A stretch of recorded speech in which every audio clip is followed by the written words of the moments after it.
Saludos, muy buenas noches a todos. Bienvenidos al telediario de Al24 News, que comenzamos con la situación en los territorios ocupados en Palestina.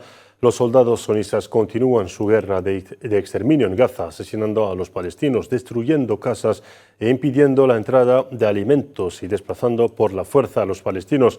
Según fuentes médicas palestinas en la Franja de Gaza, las fuerzas de ocupación bombardearon con aviones de guerra diversas zonas de Gaza, dejando 35 mártires desde el amanecer de este miércoles, entre ellos niños y mujeres, y 2 empleados de la UNRWA, ello en medio de la escalada de la agresión de la ocupación en el norte por 19º día consecutivo.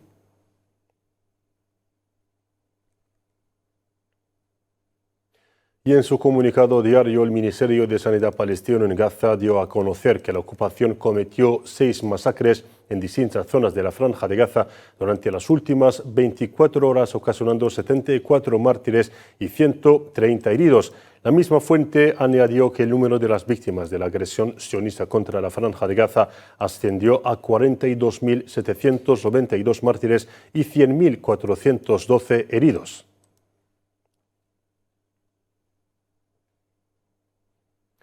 En su guerra genocida contra Gaza, las tropas sionistas atacan también a los hospitales del enclave principal como parte de su plan para desplazar a la población del norte de la franja. Según el director de Sanidad de Gaza, los hospitales se convertirán en fosas comunes si continúan los crímenes de la agresión en medio del silencio internacional, subrayando que lo que está haciendo la ocupación sionista en el norte de la franja de Gaza es un crimen de guerra en todas sus reglas.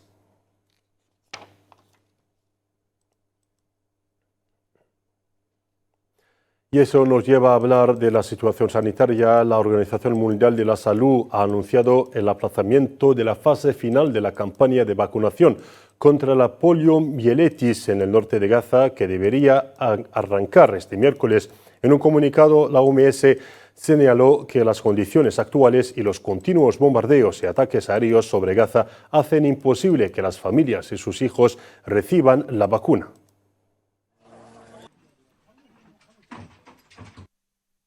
Debido a la escalada de la violencia, los intensos bombardeos, las órdenes de desplazamiento masivo y la ausencia de treguas humanitarias garantizadas en gran parte del norte de Gaza, tuvimos que posponer la tercera fase de la campaña de vacunación contra la polio que debía comenzar hoy.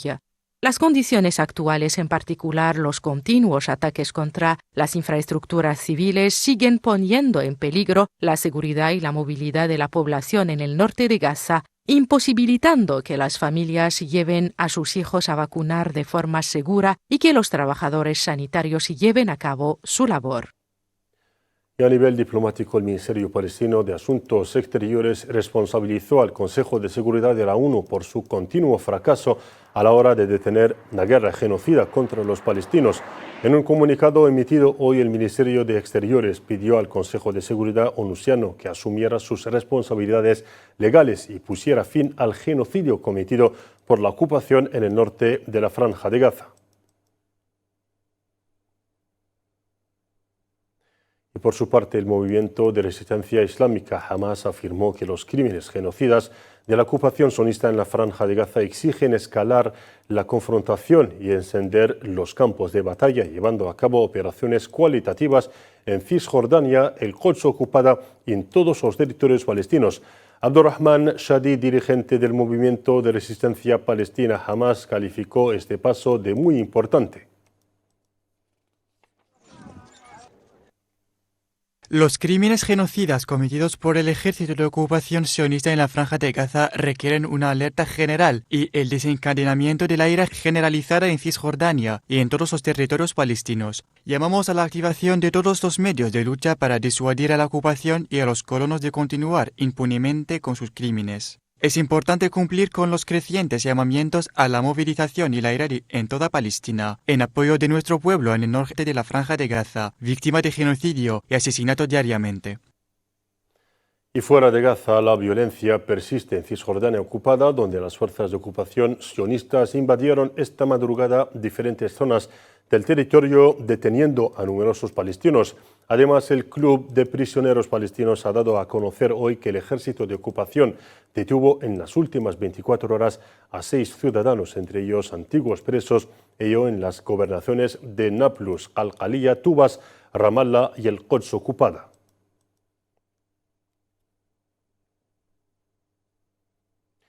Y hablando precisamente del Quds ocupada, unos 200 colonos irrumpieron por la mañana en los patios de la mezquita de Al-Aqsa, donde realizaron rituales talmúdicos en el séptimo día de la llamada festividad de Sukkot, y bajo la protección de las fuerzas de ocupación sionistas que impusieron restricciones en la ciudad vieja del Quds y en los alrededores de la mezquita de Al-Aqsa para proteger las incursiones de colonos.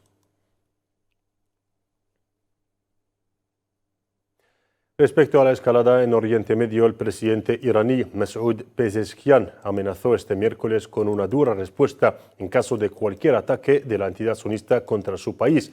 Durante su reunión con el primer ministro etíope Abiy Ahmed al margen de la 16ª cumbre de los BRICS en Kazán, en Rusia, Pezeshkian afirmó que la continuación de los crímenes de la ocupación en Gaza y el Líbano obliga a Teherán a no dejar sin respuesta sus acciones.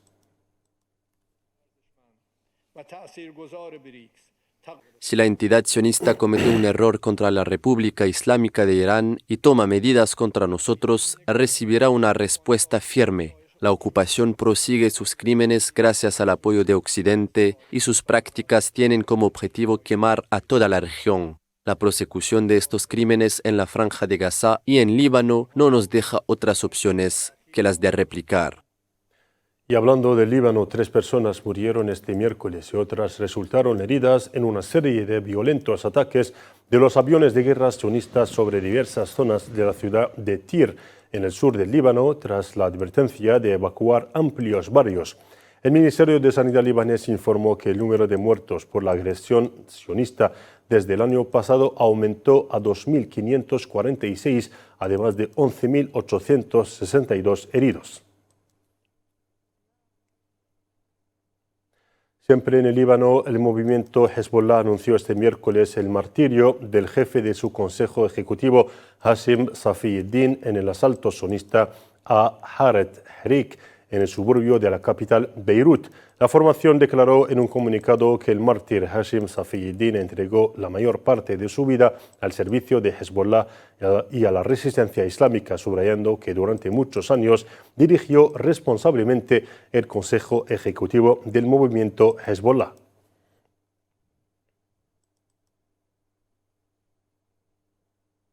La Oficina del Alto Comisionado de Naciones Unidas para Derechos Humanos exigió una investigación al ataque aéreo sionista cerca de un importante hospital de Beirut, el Hospital Hariri, en el que murieron 18 personas, entre ellas 4 niños. Jeremy Lawrence, portavoz de la oficina, afirmó que se deben tomar todas las medidas para evitar daños en los establecimientos sanitarios protegidos en virtud de la ley internacional.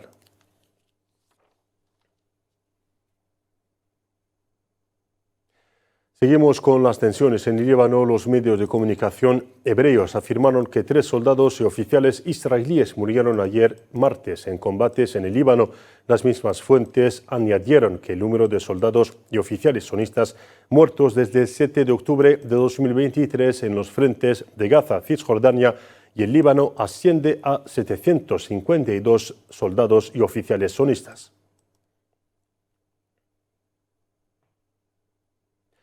El ministro de Medio Ambiente del Líbano y también jefe del Comité Nacional de Emergencia, Nasser Yassin, declaró que su país necesita 250 millones de dólares al mes para ayudar a más de 1 millón de desplazados y cubrir el coste de servicios básicos como alimentos, agua, saneamiento y educación.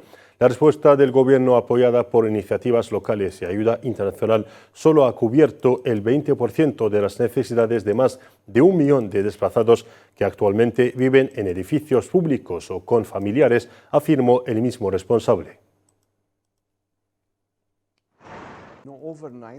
El mensaje es que esta guerra debe terminar. Necesitamos 250 millones de dólares al mes para cubrir los servicios básicos de alimentación, agua, saneamiento, educación para los desplazados. Las escuelas, el antiguo matadero y el mercado de alimentos frescos se han convertido en refugios masivos en los últimos días. Necesitamos un alto el fuego hoy y necesitamos que todos los miembros de la comunidad internacional tengan por una vez la valentía de decir lo que está ocurriendo.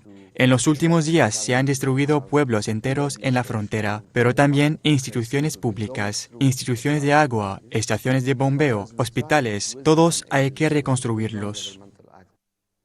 En Turquía, 4 personas murieron y otras 14 resultaron heridas en un atentado perpetrado este miércoles en la sede de las industrias aeroespaciales turcas llamadas TUSAS, según informó el gobierno cerca de la capital, Ankara. El ministro del Interior turco, Ali Yeriklaya, declaró que 2 de los atacantes murieron en lo que calificó de atentado terrorista y añadió que 3 de los heridos se encuentran en estado crítico.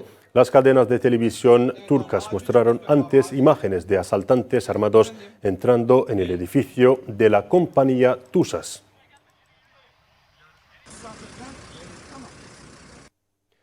Y ante este ataque, Argelia ha condenado enérgicamente el atentado terrorista que tuvo como objetivo la compañía aérea y espacial turca de Ankara, según informó la presidencia argelina en un comunicado. Argelia expresa al pueblo y al gobierno de la República de Turquía su plena solidaridad en estas difíciles circunstancias, añade el comunicado.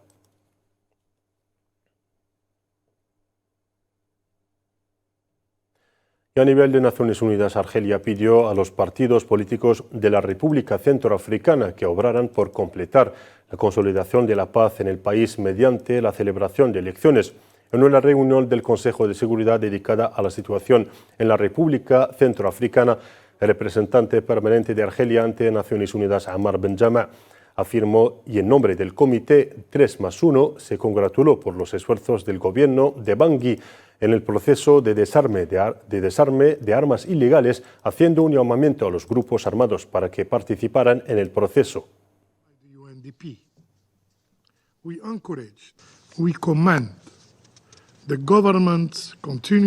Saludamos los continuos esfuerzos del gobierno para promover el acuerdo político y acogemos con satisfacción los avances logrados en la 8ª reunión de coordinación del proceso político. Llamamos a todos los grupos armados para que renueven su compromiso con el proceso de paz. Nuestro grupo felicita al gobierno centroafricano por los progresos realizados en el proceso de desarme, con el apoyo de la MINUSCA. Instamos a los demás miembros de los grupos armados a que se sumen a este programa. El Grupo Africano 3+1 lamenta que las elecciones locales previstas para 2024 hayan sido aplazadas a 2025. Sin embargo, constatamos que los preparativos de las elecciones avanzan y reiteramos nuestro apoyo a esos importantes pasos hacia la consolidación de la democracia en el país.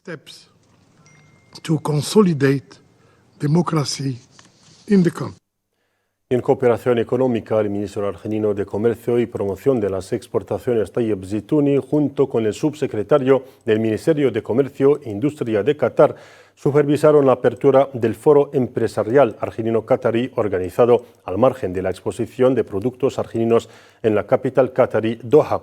En un discurso pronunciado con este motivo, el ministro Zitouni destacó que el foro constituye un nuevo comienzo hacia una sólida asociación estratégica que se extiende a múltiples ámbitos, subrayando que las relaciones económicas argelino-cataríes están experimentando un salto cualitativo y que Argelia espera duplicar el volumen de los intercambios comerciales con Qatar.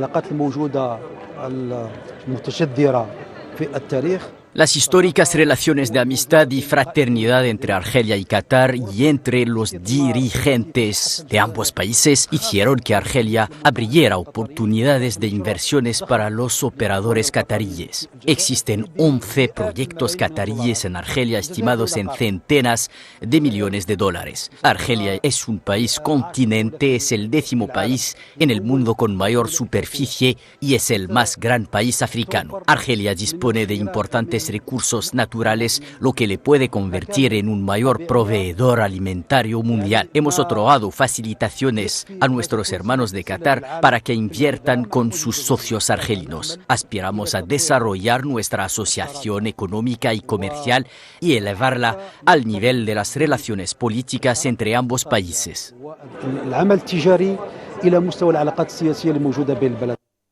Tratándose de la causa saharaui, el ministro saharaui de Asuntos Exteriores, Mohamed Sidati, calificó de golpe para Marruecos la decisión del Tribunal Europeo de Justicia, que es también un verdadero revés para la Unión Europea. En una rueda de prensa, el diplomático saharaui resaltó este miércoles que el hecho de que la institución jurisdiccional europea reconociera la distinción del Sáhara Occidental de Marruecos y la cancelación de los acuerdos de asociación entre Marruecos y la Unión Europea abren perspectivas para que el pueblo saharaui persiga a la ocupación y a la Unión Europea si no acatan la decisión del tribunal. El contenido de la decisión subraya claramente el derecho del pueblo del Sáhara Occidental a la autodeterminación, al haber cancelado acuerdos entre Marruecos y la Unión Europea, opinando que abarca el Sáhara Occidental. Al confirmar que no puede haber ningún acuerdo entre Marruecos y la Unión Europea sin la aprobación del pueblo saharaui que la emite el Frente del Polisario. Esto es evidente. Además, esta decisión constituye un golpe para Marruecos y un verdadero revés para la Unión Europea. Y siempre con cuestión saharaui, en su intervención al término del Foro Sindical Internacional de Solidaridad con el Pueblo Saharaui, que se celebró en el campamento de refugiados de Auserd, el primer ministro saharaui Hamoudi Bouchra Yabayoun llamó a los sindicatos participantes para exigir la aplicación de la decisión del Tribunal Europeo de Justicia de cancelar los acuerdos de la Unión Europea con Marruecos sobre el expolio de los recursos del Sáhara Occidental. Tenemos que obrar todos, el mundo entero, los organismos internacionales, las Naciones Unidas, la Unión Europea y las decisiones del Tribunal de Justicia Europeo, por respetar las decisiones de derechos humanos. Hay que respetarlas y aplicarlas. Los participantes que están aquí tienen que ponerse en contacto con su país, sus gobiernos, sus parlamentos, sus sindicatos, sus sociedades civiles, para decir que esta decisión forma parte de la ley internacional y debe ser respetada. Y rumbo a América Latina, donde continúa la COP16 en la ciudad colombiana de Cali. Esta cumbre internacional, que se extenderá hasta el 1 de noviembre, constituye una oportunidad para fomentar la participación ciudadana en la preservación del medio ambiente, tomando en cuenta sus voces, propuestas e iniciativas para traducir el plan de biodiversidad en acciones concretas. Más detalles a continuación con Karim Mostfawi. La 16ª Conferencia de la Paz de las Partes del Convenio sobre la Diversidad Biológica de las Naciones Unidas, un espacio de discusión y negociación internacional donde se espera que las 196 delegaciones participantes examinen los aspectos relacionados con la preservación de la diversidad biológica del planeta, con tal de hacer frente al drástico deterioro de la biodiversidad que ha alcanzado niveles sin precedentes a escala mundial, alcanzando así la paz con la naturaleza, que es el lema del evento. Además, este Mundial de la Biodiversidad, tal como lo calificaron numerosos medios informativos latinoamericanos, constituye un espacio diseñado a fomentar y reforzar la participación ciudadana en las negociaciones de la COP16 para llevar sus voces, propuestas e iniciativas a las negociaciones de la cumbre medioambiental. Creo que hay una diferencia sustancial entre esta COP y las anteriores. Se está democratizando. Está permitiendo la participación de los territorios de los pueblos indígenas. Por su lado, las comunidades autóctonas del continente anfitrión ven al evento con buenos ojos. Para ellos, es una oportunidad para llamar a que se concretice un compromiso internacional unificado sobre el clima y la biodiversidad, y también para exigir que se tengan en cuenta sus conocimientos ancestrales en materia de preservación. Sensibilizar al mundo de que ya es hora de que paremos lo que estamos haciendo con nuestra madre tierra, que dejemos de sobreexplotarla, que acabemos con esos monocultivos y que permitan que las comunidades sigan sembrando de acuerdo a sus usos y costumbres.